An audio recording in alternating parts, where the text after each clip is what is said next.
Sejam todos bem-vindos. Meu nome é Ana Torres, sou psicóloga e trabalho com a parte social, mediante o uso da substância psicoativa com pacientes de CAPS, comunidades terapêuticas, assim como seus familiares. E hoje, nesse módulo que traz a reintegração social e construção de novas dinâmicas familiares, eu vou estar trazendo abordagens mediante exatamente o vínculo, né? Paciente familiar, vínculo paciente-sociedade e as nuances que interferem diretamente nesse contexto social que eles têm de dificuldade no dia a dia, após uma internação, após um tratamento, como eles vão se colocar na vida.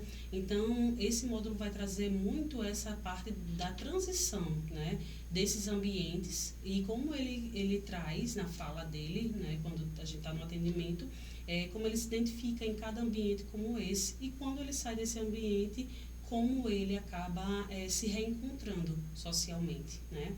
Então, esse módulo ele vai trazer essa transição entre esses ambientes, né, protegido do tratamento, seja em regime de internação ou acompanhamento, tá? O retorno, né, efetivo da vida, da sociedade, do reconhecimento, é um divisor de águas na jornada de recuperação desse paciente. Então, por isso que cada localidade, cada instituição a qual ele vivencia, ele faz o tratamento, ele vai ter a sua jornada, né? Ele vai ter as suas questões positivas, né, no sentido do tratamento, né, a parte medicamentosa, orientação, equipe multidisciplinar, mas vai também ter as obrigações dele, né? Então, essa jornada de recuperação, ela passa por várias etapas, vários estágios, até chegar de fato realmente à reinserção dele social, onde ele pode caminhar com as próprias pernas, sem precisar necessariamente ter uma instituição a qual nutra, né, e comporte ele, certo? Que a ideia, né, de qualquer instituição hoje que existe no Brasil, seja CRAS, seja CREAS, seja comunidades terapêuticas, seja CAPS, né, a ideia é realmente a gente reintegrar esse paciente para que ele consiga viver de forma contínua, né, sem precisar ter o vínculo institucional, porque imaginem, se esse paciente ele passa dentro de um CAPS da vida 10 anos, como assim? O que está acontecendo para que esse paciente, né, continue vinculado tanto tempo em uma instituição como essa? O que está faltando para ele realmente conseguir desvincular da instituição e seguir, né, com as próprias pernas, com seus meios próprios, né? Então, a gente também precisa, enquanto profissional, entender esse contexto, entender as limitações do paciente, sejam elas neurológicas, cognitivas, sejam elas sociais, mediante o financeiro, ou seja, elas estão somente por uma dependência institucional, que eles também acabam gerando o vínculo, né, e acaba para eles sendo difícil essa questão de seguir, né, sozinho, eles se sentem perdidos. Então, a gente vai trabalhar essa reintegração social, né, como uma ponte, né, de abertura de campo expansivo de visão para esse paciente que está ali passando em diversas instituições e muitas vezes se sentindo perdido, sem saber como gerir a própria vida, tá?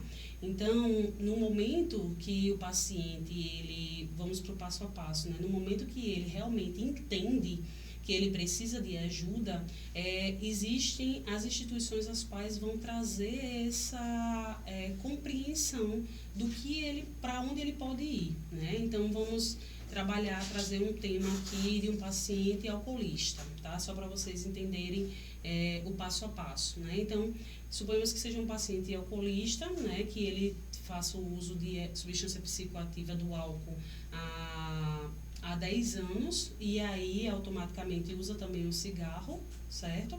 E aí esse paciente passou 10 anos nessa realidade e com o passar do tempo o álcool já não fazia o mesmo efeito, né? O cigarro era só algo contemplativo ali para diminuir a ansiedade e aí ele entra em uma outra substância que é a cocaína, por exemplo. E aí ele acaba intensificando o uso, né? Porque o álcool junto com a cocaína há uma intensificação, né, nesse uso por causa dos estímulos que ambas as drogas causam, e aí ele passa a ser o dependente, né, químico dos dois lados, do álcool e das outras substâncias. E aí, dentro desse contexto, a gente entende que ele passou de uma realidade onde ele usava o álcool de forma mais pontual, onde em seu relato ele trazia que só usava o álcool nos finais de semana, ou passou a usar o álcool somente quando saía do trabalho, certo? E ele automaticamente passou a usar a cocaína, por quê? Porque ele estava vendo que ele não estava tendo uma rentabilidade boa no trabalho, e ele percebeu que a cocaína, né, dava esse impulso, essa vontade de trabalhar, esse desejo, essa euforia que ele já não estava tendo por causa exatamente da ressaca do uso do álcool. Então, nessa realidade, ele buscou uma forma errada, né, de superar o problema ali do trabalho, né? Ele viu que estava usando muito álcool, ele encontrou na cocaína um gatilho positivo na mente dele para ajudar ele no trabalho, ele não perdeu o emprego, só que ele acabou trazendo uma outra problemática, certo? Então, quando esses casos acontecem, a gente precisa entender a conscientização desse paciente, quando ele traz essa verbalização, né? Porque para ele não entende que é algo adoecedor, ele entende que é algo bom. Eu estava numa realidade onde eu estava prestes a perder meu emprego e de repente eu encontrei na cocaína um auxílio, um apoio, né? Uma ajuda. Só que a gente sabe que com o uso, né, discriminado da cocaína, mediante a todas as circunstâncias, o paciente vai acabar, né, adoecendo muito mais. E aí vem as outras sintomáticas, né, que são alguns pensamentos persecutórios, né, dependendo da intensificação, a questão da própria depressão, a ansiedade, as questões sociais, de muitas vezes ele não lembrar no outro dia o que se passa. Então, a gente tem que ter esse diálogo muito próximo com o nosso paciente para entender qual é o conhecimento dele mediante a busca dessa outra substância para colocar na vida, certo? E aí, a gente olhando para esse lugar, né, a gente consegue direcionar ele para as instituições para dar esse amparo, esse respaldo, certo? Sendo identificado nesse mesmo contexto esse paciente como início da cocaína, a gente pode encaminhar ele para o CAPS-AD, onde no CAPS-AD ele vai ter uma equipe multidisciplinar de psicólogo, assistente social, enfermeiro, né, o próprio médico, psiquiatra, o clínico geral, onde vai entender qual é a dinâmica mental desse paciente, qual é a dinâmica também corporal, então, enquanto a substância já teve influência no comportamento dele, né, do corpo dele, e aí fazer as devidas orientações mediante a esse processo, tá? E aí ele entra realmente, normalmente entra com a parte medicamentosa, né, para poder ajudar nesses impulsos, né, nessa necessidade que ele tem de usar a cocaína como refúgio, e automaticamente também trazendo para a consciência quais os fatores que influenciaram depois desse uso dentro do ambiente de trabalho dele. Então, se ele traz um relato, o qual, com o passar do uso discriminado da cocaína, ele acabou faltando muito ao trabalho, né? Ele acabou sendo descontado do salário dele, porque obviamente não teve nenhuma justificativa condizente para a falta do trabalho, ou ele chegar de ressaca, né, e aparentemente o chefe dele vê que ele está sem condições de trabalhar com o público, né, então ele ali está sendo o quê? Exposto. Então a gente vai o quê? Tentar visualizar, né, todos esses fatores, e se realmente for diagnosticado que é associado ao uso da substância psicoativa, ele precise, né, de um afastamento porque criou-se um transtorno, né, cognitivo, um transtorno de personalidade mediante esse uso, aí sim a gente vai ter um respaldo, né, através do laudo que o psiquiatra passa para poder pelo menos afastar um pouco ele desse trabalho, né? E aí já entra uma outra instituição que vai dar esse suporte, que é o CAPS, né? O CRAS. O CRAS é o Centro de Referência de Assistência Social, onde trabalha exatamente com esse público que está no início da vulnerabilidade, né? Ele está realmente precisando dessa rede para poder dar esse apoio, esse suporte, através dos benefícios eventuais que a própria instituição oferta, né? Que é o BPC, que é o benefício de prestação continuada, que às vezes é um aluguel social, às vezes é uma cesta básica, dentre outros benefícios que variam de acordo com cada município, né? E a sua disponibilidade. E aí a gente entra, né? O CAPS ele entra com essa parte medicamentosa de laudo, o CRAS entra com essa parte desses benefícios, né? Para ele garantir um afastamento do ambiente de trabalho para tratamento médico, tá? E aí ele está ali respaldado por essas duas instituições, ok? Fechando esse ciclo, vamos imaginar que esse paciente, né, ele tenha, mediante a esse uso, ele tenha cometido algo contra alguém, né, seja no ambiente de trabalho, seja na família, e ali teve o direito violado da outra pessoa. Né? Ele pode ter começado a roubar, ele pode ter estuprado alguém, ele pode ter feito algo, né, mediante o uso da substância, e isso influenciou numa atitude a qual ele tem que pagar uma pena, né, pelo que ele fez, né?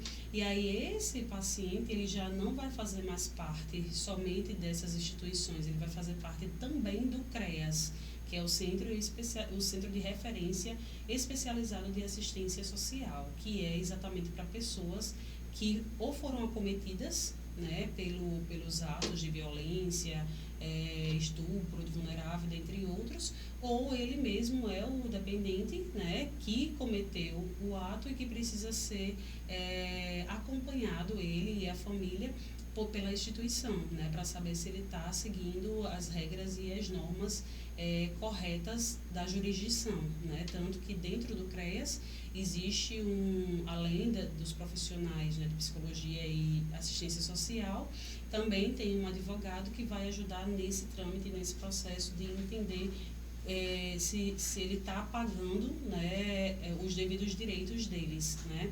Hoje, com a questão da tornozeleira eletrônica, né, é preciso amarrar muito bem isso junto a essas informações, porque assim, ele tem horário para entrar, ele tem horário para sair de casa, e tem várias limitações que impedem dele ter uma liberdade, né, total para ir e vir, né? E aí o profissional ele vai ajudar a trazer essa consciência para o paciente desses limites que precisam ser impostos mediante o que aconteceu, certo? Então, essa rede vai ajudar esse paciente também a trazer essa conscientização. Na mesma percepção, no mesmo segmento, suponhamos que esse paciente, né, criou esses passos, mas ele chegou e ele não conseguiu, mesmo com a ajuda dessas 3 instituições, ele não conseguiu parar a dependência ou diminuir o uso da substância, né? Ele realmente acabou adoecendo, ele acabou, mesmo com tornozeleiro, mesmo pagando alguma medida judicial, mas mesmo assim ele continuou cometendo delitos, ele continuou se perdendo, né, no uso da substância e entrando em outros segmentos que fizeram com que ele realmente precisasse de um acolhimento.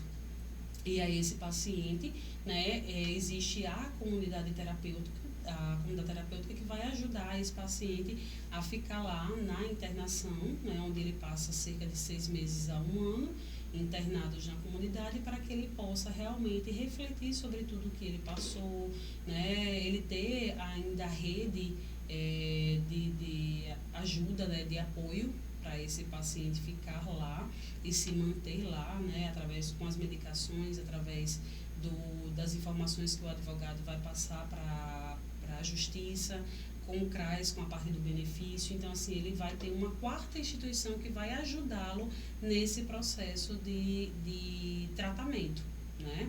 E aí a gente juntos, né, comunicando-se entre equipes, vai passando relatórios informativos de como está o processo desse paciente, né, até chegar realmente a visualizar a possível saída dele da comunidade terapêutica, né, que é um avanço, né, significativo, e que a gente sabe que é tão difícil e tão dolorido entrar, quanto também é tão difícil e dolorido sair. Por quê? Porque ele passa a estar restrito dentro daquela comunidade, né, onde tem regras, normas institucionais que precisam ser bem elaboradas, mas bem pagas, né? E aí, automaticamente, ele tem que seguir aqueles protocolos internos institucionais para que ele também possa evoluir no tratamento dele, né? Não é somente chegar na comunidade, fazer as atividades laborais e fica por isso mesmo. Não, ele tem que entender esse processo, ele tem que entender que ele está em uma instituição, que por mais que aquela instituição seja a nova casa, entre aspas, dele, mas que existem regras e que precisam ser muito bem seguidas, né, para poder ele evoluir no tratamento, certo? Dentro da comunidade também, a comunidade tem esse respaldo, né, institucional, para poder também fazer qualquer tipo de direcionamento para as outras políticas, certo? Caso seja necessário, como por exemplo, suponhamos que ele está na comunidade e realmente ele não aderiu ao tratamento da comunidade, ou o transtorno de base que ele adquiriu foi tamanho, uma esquizofrenia, por exemplo, e dentro da comunidade acabou tendo surtos, né? Então, a comunidade ela pode sim entrar em contato com a unidade básica de saúde e a unidade básica de saúde fazer a referência para a UPA, que é a reguladora, certo? E a UPA encaminhar esse paciente realmente para um hospital psiquiátrico para fazer um tratamento mais direcionado para a patologia dele, para a esquizofrenia dele, a fim de exatamente reduzir aquela problemática. E aí, se for o caso, ele voltar para a comunidade terapêutica ou então ficar somente nessas outras instituições as quais eu falei, certo? Então, a comunidade também tem essa autonomia de fazer esses direcionamentos, né, como forma de ajudar esse paciente dentro da realidade dele e das coisas que vão aparecendo com o uso da drogadição, ok? Então, nesses casos, né, a gente vai e visualiza essa possibilidade de pegar a rede de saúde e fazer esses direcionamentos para uma internação dentro de um hospital psiquiátrico, tá? Abrindo um parêntese mais sobre isso ainda, né, em casos que esse paciente, ele parou lá no CREAS, né, e ele não quer se internar numa comunidade terapêutica, mas ele mesmo assim, ele continua dando trabalho à família, ele continua dando trabalho na sociedade, a família não consegue mais ter o controle sobre ele, ajudar ele não adere aos serviços, ele não comparece às instituições, né, como deveria, e aí essa família fica perdida sem saber o que fazer, como direcionar esse paciente e como ajudar. E aí existe uma outra instituição que é a Defensoria Pública, tá? Que tem em cada regional, né, em cada município, que o familiar desse paciente pode buscar essa ajuda totalmente gratuita e ir na defensoria e pedir uma medida compulsória, né? Que é quando o paciente ele não quer se internar. Porque ele não reconhece ou porque ele não consegue, enfim, ele não quer realmente um tratamento, mas aí o familiar vê que a única alternativa seria realmente a medida compulsória, né? O tratamento compulsório, onde realmente a justiça vai dar uma liminar, onde ele vai ser internado em uma instituição, em um hospital psiquiátrico, né? Para fazer o tratamento medicamentoso e realmente fazer o tratamento durante 6 meses, onde ele não sai de forma alguma dessa instituição, a não ser que o familiar chegue para a direção ou coordenação da instituição e diga: eu quero tirar meu familiar daqui, né? Eu acho que ele já passou o tempo suficiente e vamos fazer o teste de colocar ele voltar para a questão social, né? E aí realmente o familiar dando assinando, ele volta e ele sai realmente da instituição, tá? Então, essas daí são medidas mais drásticas que são tomadas, mas que também são suporte para esse paciente, né? Entre tudo que eu falei, são redes de apoio. Eu gosto de usar muito a simbologia do povo, né? Como tem várias pernas, né, onde quando a gente tem o conhecimento, nós enquanto profissionais temos o conhecimento dessa rede de apoio, onde a gente pode direcionar o paciente nas diversas situações as quais ele se colocou, né, fica muito mais fácil de a gente orientar o paciente, orientar o familiar e também saber com quem a gente pode contar, né? Porque ainda hoje eu vejo no meu dia a dia, né, no trabalho, que essa falta de conhecimento ainda é muito superficial, né? Não há muitas capacitações, não há treinamentos para os profissionais entendendo essas redes de apoio, onde cada um tem o seu papel de ajudar esse paciente a superar esse processo da drogadição, né? De forma coesa e coerente, tendo o seu lado, né, de direitos, mas também tendo o seu lado de deveres, tá certo? Então, essas são as instituições, né, são as formas de tratamento que se tem para o paciente, ok? Contudo, o familiar também tem essa rede de apoio. Muitas pessoas acham que é só o paciente, e não, gente. O familiar adoece tanto quanto o paciente, ou às vezes até mais. Porque o paciente, imagina, se ele está em uso abusivo de substância, onde ele não está tendo coerência, não esteja neurologicamente bem, né? Ele só está usando. Então, ele não tem nem muita entendimento do que está acontecendo. Já o familiar, não, porque o familiar vê ele em uso, o familiar vê ele roubando, o familiar vê as circunstâncias físicas dele, né, vê os surtos. Então, assim, o familiar ele adoece muito mais por não ter o controle, o poder sobre o familiar, o marido, a esposa, enfim, e não conseguir ajudar, né? Então, ele sofre muito. E aí ele precisa entender que todas essas redes que eu falei, ele também tem acesso. O CAPS, né, AD, ele tem um profissional também da psicologia que trabalha com grupos de família. O CREAS tem grupos de família também especializados para a questão da violência. O CRAS tem esse suporte também, né, que imagina se esse familiar ou esse paciente, ele trabalhava de carteira assinada e de repente ele vai dar entrada no benefício, o benefício não é aprovado e aí ele passa aí 3 meses sem receber absolutamente nada, né? Então, o familiar precisa procurar o CRAS para poder ver pelo menos um benefício eventual naquele momento, que seja o Bolsa Família, por exemplo, né? Então, ele também tem que ter esse conhecimento que tem essa rede para ajudar, né? Tem essa outra área que é a questão dos outros benefícios, né, eventuais. Tem também a questão do atendimento para ele. Então, muitos familiares, né, nos seus relatos, que eu atendo famílias de grupo, através dos grupos psicoterapêuticos, né? Então, a família muitas vezes não sabe desses protocolos, não sabe a quem procurar.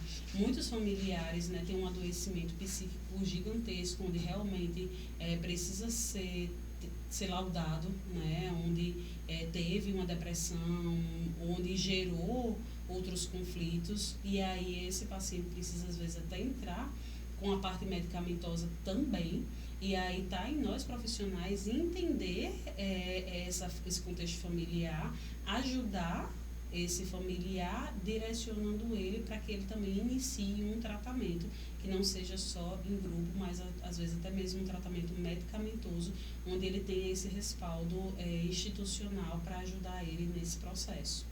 Certo, gente? Então, é muito importante que a gente, nesses cursos, a gente se intere de tudo isso, né? A gente pesquise dentro do meu município como é que está, o que tem, né? Porque tem muitos municípios que são muito pequenos e aí, pelo quantitativo populacional, a instituição não pode ter uma instituição, por exemplo, como um CAPS transtorno, como um CAPS AD ou como um CAPS infantil, né? Porque a população não condiz com uma instituição como essa, certo?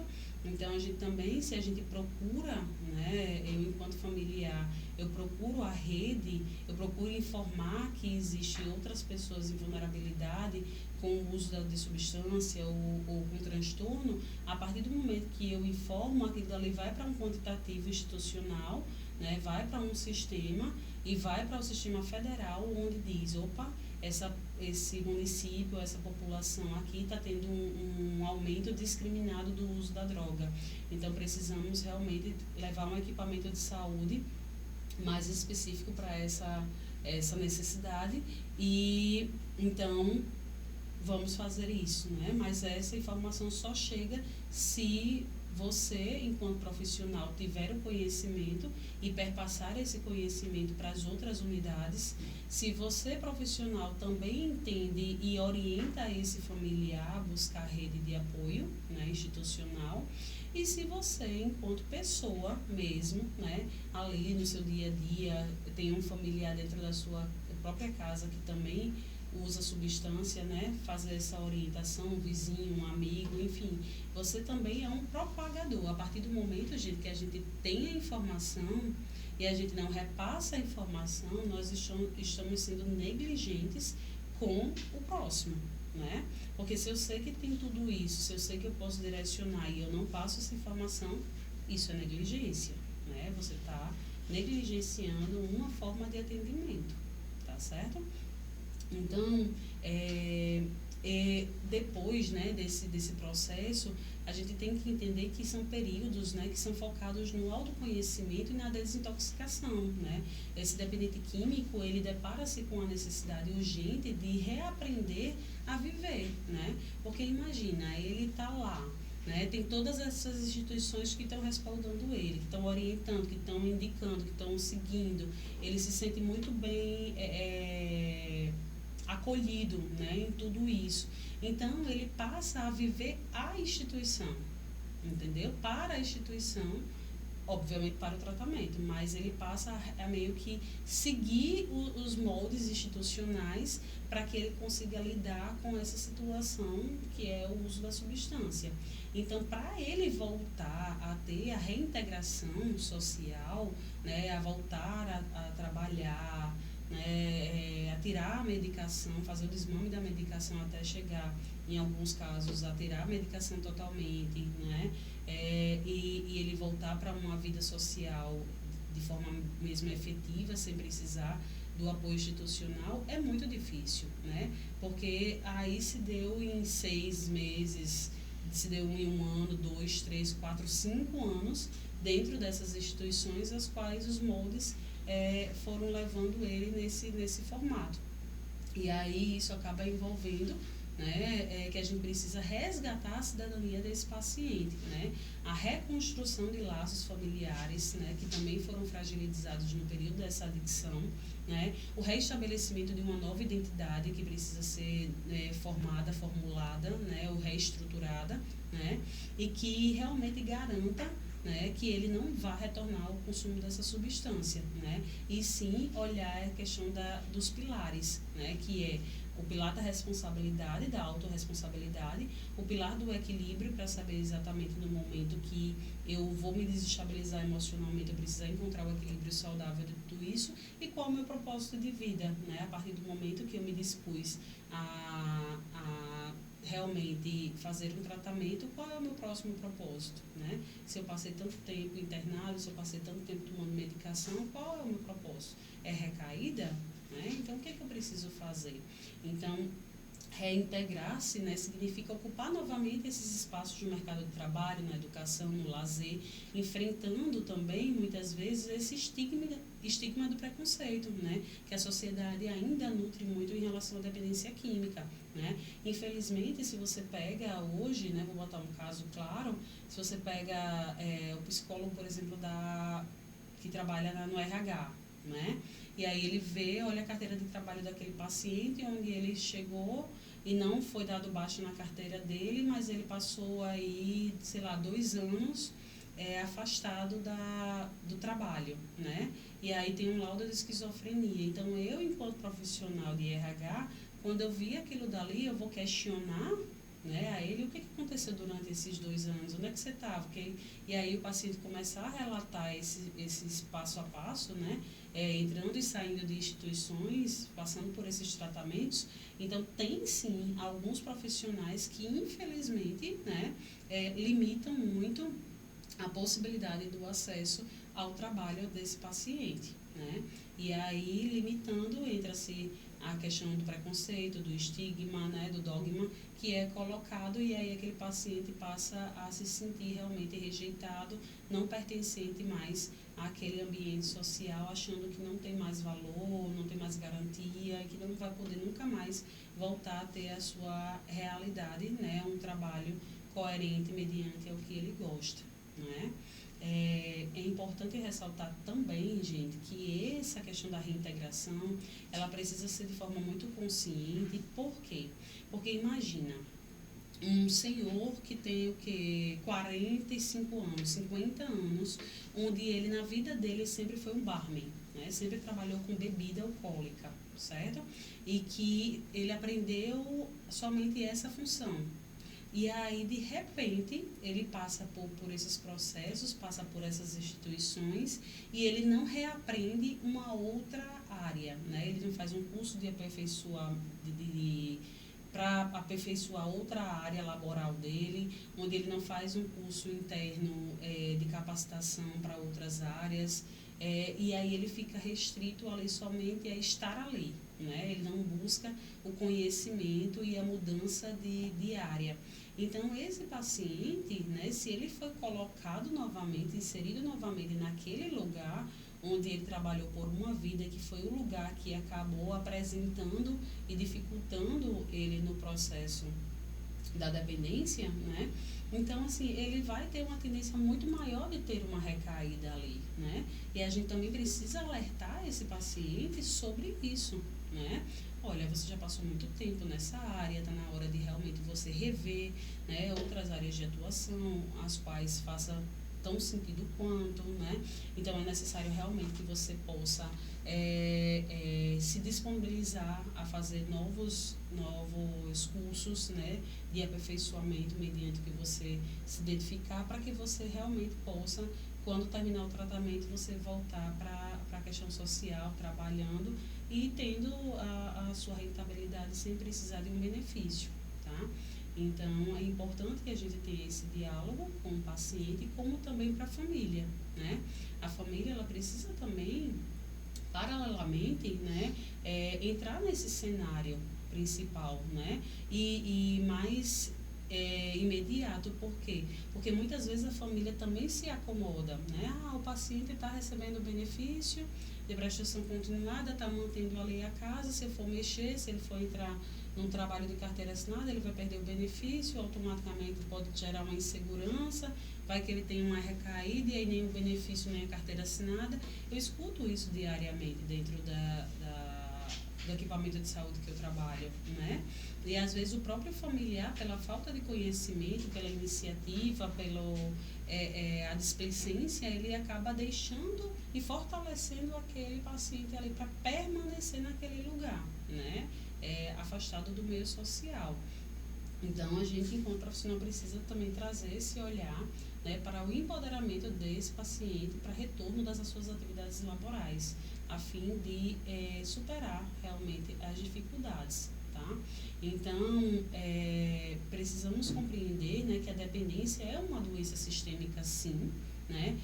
Quando há membros, né, que estão adoecidos nesse processo, né, todo o núcleo familiar ele traz, né, o sofrimento, há desdobramentos, né, emocionais e comportamentais que vão influenciar nesse processo de ressocialização. Contudo, né, a reintegração ela exige que a família também passe por uma reorganização estrutural, né? Então esse familiar hoje ele não pode trazer a renda. O que você, enquanto familiar, pode fazer para que você traga uma renda também para essa família, né? Então não basta que o dependente mude, que o dependente participe de tudo isso se o familiar também não entrar nesse processo, porque senão o ambiente para o qual ele retorna, né, ele vai preparado sim, porque ele teve um suporte, mas a família não está preparada para receber, né, não vai estar preparado para acolher, não está preparado para orientar, para estimular, né, e acaba o quê? Trazendo negligências, limitando esse paciente a se comunicar, a se expressar, a falar de forma assertiva, né? E acaba punindo ele, né? Uma coisa que eu escuto demais do paciente é dizer assim: ah, minha esposa não me dá R$2 para me ir comprar o pão, porque ela acha que esses R$2 eu posso ir lá e usar, né, a substância, em vez de comprar o pão. Então, também a família acaba limitando muito esse acesso, né, não dando a devida importância para aquele paciente. Mas espera aí, deixa eu entender todo o contexto. Faz quanto tempo que ele parou de usar? Ele está no uso da medicação? Ele está regulado? Ele demonstra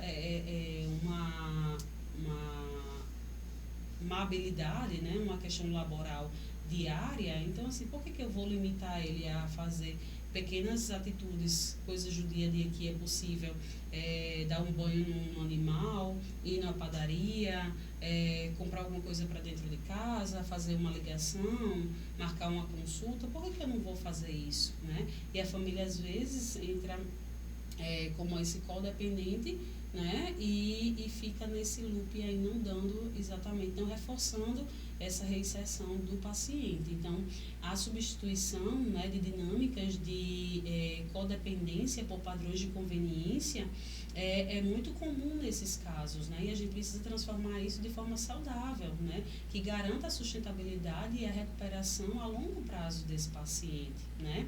Então, olhando sobre essa ótica mais clínica, a recuperação, ela transcende o aspecto biológico da abstinência, né? Há um autor que fala muito, né, que é o Laranjeira, que traz o que? A recuperação não termina com a abstinência, né? Ela se consolida quando o indivíduo ele é reinserido em um contexto de afeto, né, de trabalho, de cidadania, né? Então essa afirmação ela subestima que a ausência da droga não é apenas um alicerce sobre o qual ele deve ser constituído, né, uma vida que vale a pena ser vivida, mas que ele seja realmente responsável pelo seu autotratamento e responsável também pela sua autonomia, dando limites ao seu próprio familiar, dizendo que sim, ele é capaz de voltar para o meio social, né?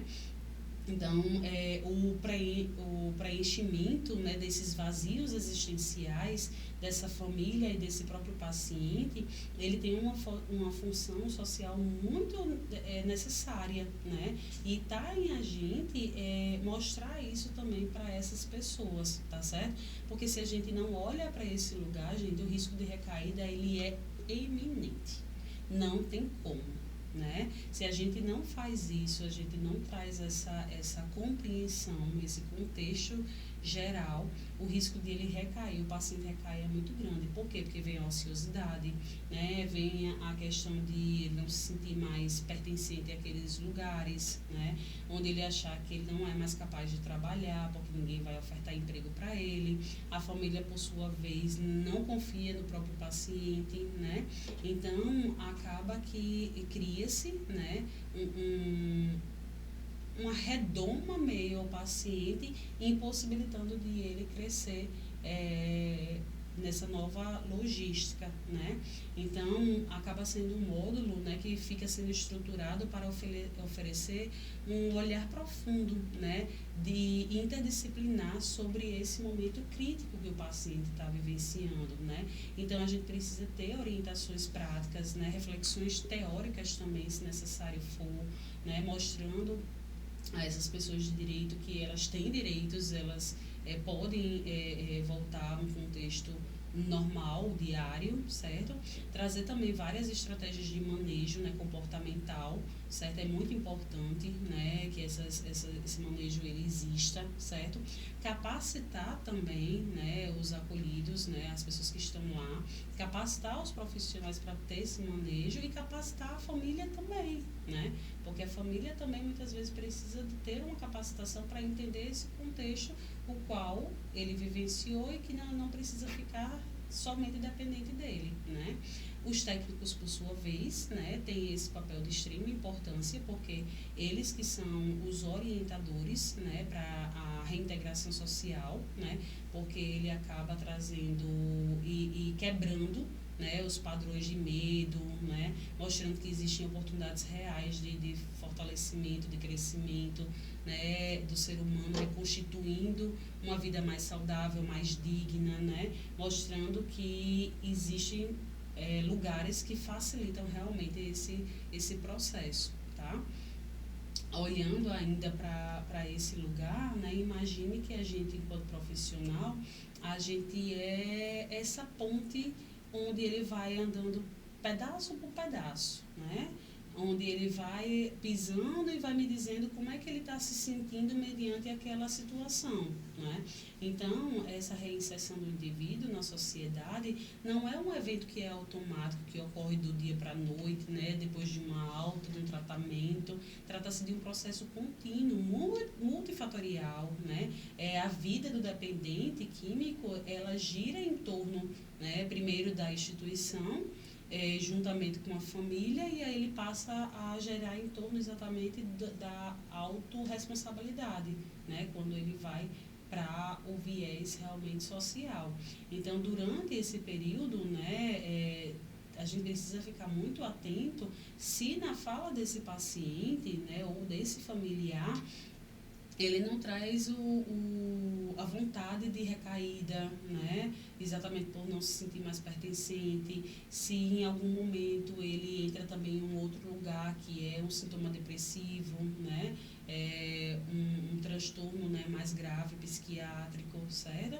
Então, é importante que a gente veja essas questões, né, que entrelaçam, que perpassam, né, na vida desse paciente, desse familiar, a fim realmente de mostrar que ele é um sujeito de direitos e que é possível realmente superar, né, o vício, superar o uso da drogadição e ele ter uma vida plena, né, sem precisar sempre se remeter à drogadição, tá certo?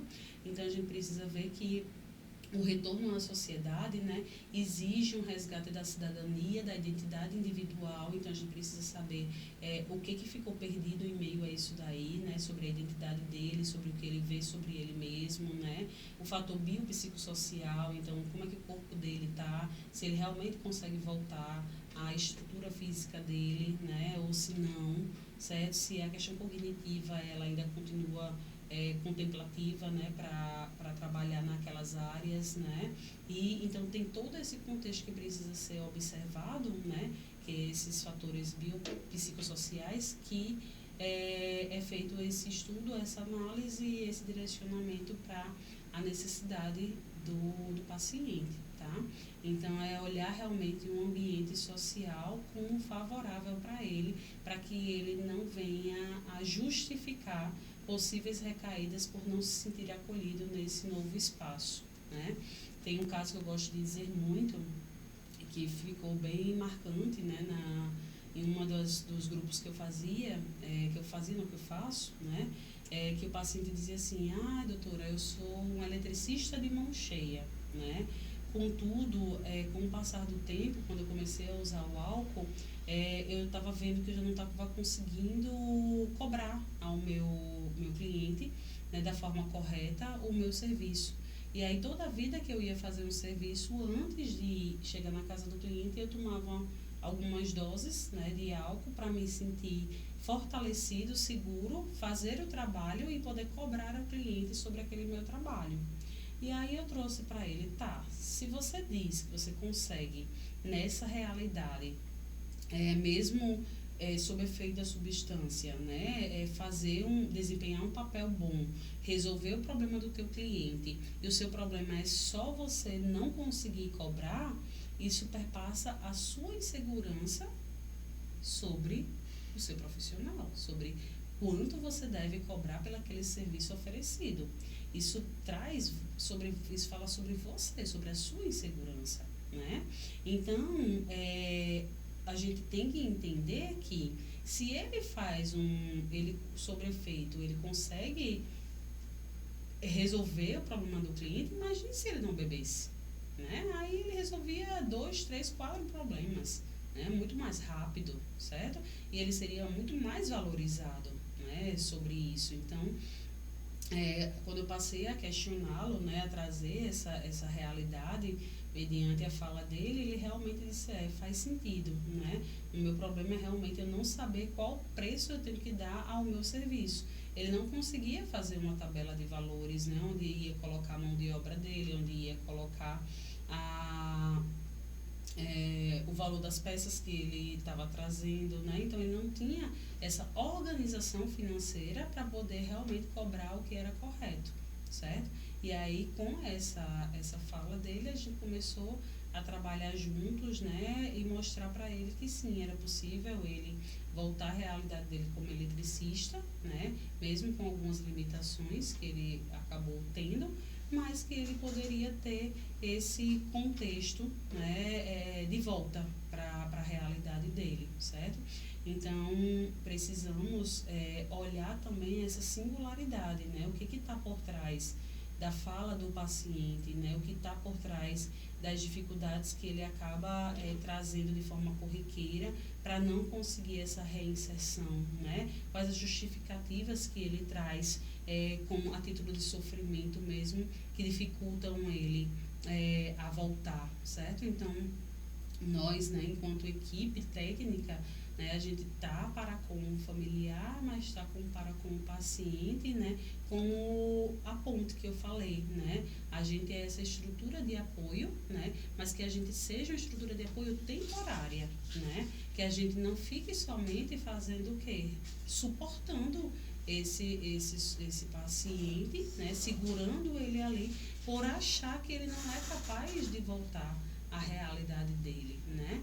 Então eu vejo também que às vezes tem profissionais que passam também a limitar muito essa questão do paciente, não dando a autonomia direcionada, né? E trazendo, tirando o protagonismo, né? A responsabilidade do indivíduo no seu processo de recuperação e reinserção, tá certo? Então nesse momento a gente vai dar uma pequena pausa e já já a gente está de volta.